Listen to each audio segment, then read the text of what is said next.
माँ भवानी पार्वती की ये आश्चर्य भरी बात सुनकर, प्रश्न सुनकर भगवान भोलेनाथ क्या कहते हैं, आप सभी बिल्कुल ध्यान पूर्वक सुनिए,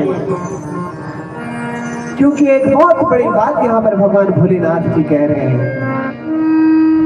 बोले भी हसी महेश तब ज्ञानी मूढ़